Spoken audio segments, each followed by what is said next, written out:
Hey everybody, how you doing? So in today's video I'm going to talk more about spirits because I think that they're the one sort of being that no one really knows about, and they're probably the most important for a daily activity. I mean, like, you know, an evil spirit like a demon, they're fairly prevalent, but they're not. Everybody knows a lot about demons. Oh, at least a decent amount. They know how to generally deal with them. Um, a lot of people know about angels and ghosts even. And so I think that spirits really get the short end of the stick when it comes to knowledge and understanding. So to start off, as I've told you before, spirit is a being that embodies a concept or an emotion or something. Um, Sometimes they're born of human emotions, sometimes they're born of things just existing, and that's the way they are.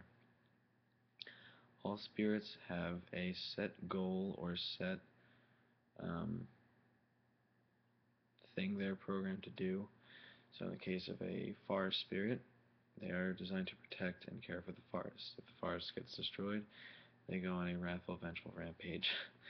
And, while you can understand why, they're still breaking, you know, the rules. And what the rules really are is there's our world and their world. And they get to interact with our world to a degree. They get to, in the case of the forest spirit, take care of the forest, nurture it, do all that stuff. And we are allowed to deal with them to a certain degree.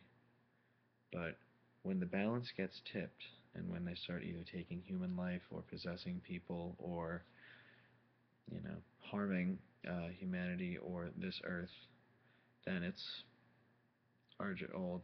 my job to deal with such things. That doesn't always mean killing a spirit, but oftentimes when spirits get angry, they act like wild animals, and it's nearly impossible to quell them. So, this is why hunters have many tools to deal with spirits, both harmful and non-harmful. To say that I am a policeman of the spirit world is somewhat accurate, but I don't have a badge. I'm not out there to claim every single law that happens. If I hear about something that's happening and I have to deal with it, I will. That's my job. You know? And what I think is very important is that if any of you want to become hunters out there, you have to know what the rules are. A spirit being in our reality is not against the rules. The spirits are supposed to be here. They're supposed to do certain things. A spirit that's doing something that it's not supposed to be doing, or a ghost that is stuck here, or a demon possessing someone, or an angel that is abusing its power, that is when we have to step in.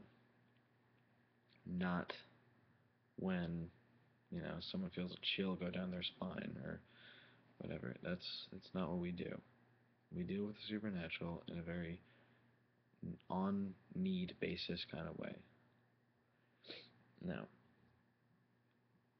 spirits move in sort of like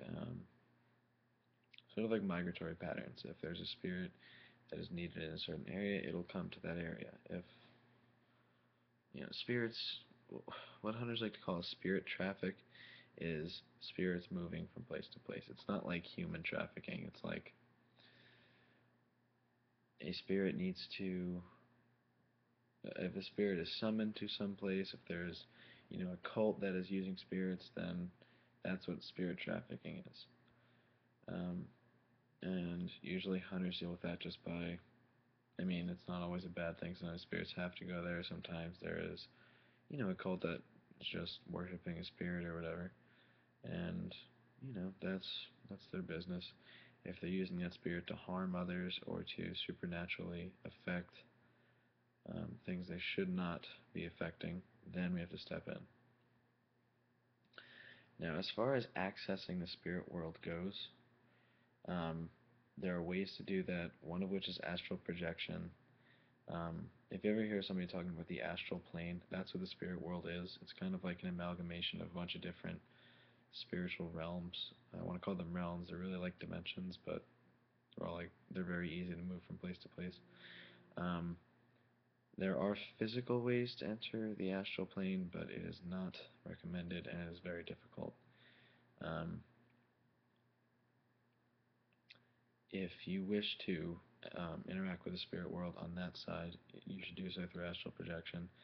Just know your spells, because spirits know how to harm you, and that can be very dangerous, especially if you're a hunter, because you have a reputation. Um, and yeah, it's very important to know that, don't make yourself a something that should be feared by everything. Make yourself something that evil should fear, because when that happens, nobody wants to be evil, and no one wants to do anything. And I mean, like, as far as I go, you know, I do what I have to do. I don't hurt people or spirits or anything else that don't need to be hurt. I tend to think of my job as something that is of good service to both the spirit world and our world. My job is to keep balance, not to, slay every spirit that exists. I mean, half the time they're not very nice. And I mean, ghosts and demons and even certain angels, they're not that easy to deal with, but if you can deal with them, it's best to deal with them in a peaceful and respectful manner. When you have to get down and dirty, then you know what to do. And it's important to know that protecting yourself is very important, and protecting others and just protecting and serving really is the way to do it. But if, let's say there's a spirit that's attacking people, you have no choice but to put it down. I mean, if it's killed anyone, as far as I'm concerned, that's the point. If it's harmed someone or tried to attack someone or whatever, that's the point at which I say, okay, I have to deal with this spirit and either make it permanently sealed off or destroy it. And that's just the way it is. Alright, guys, so keep that in mind. If you have any questions, just shoot them in the comments. Rate, comment, subscribe, and yeah, happy hunting.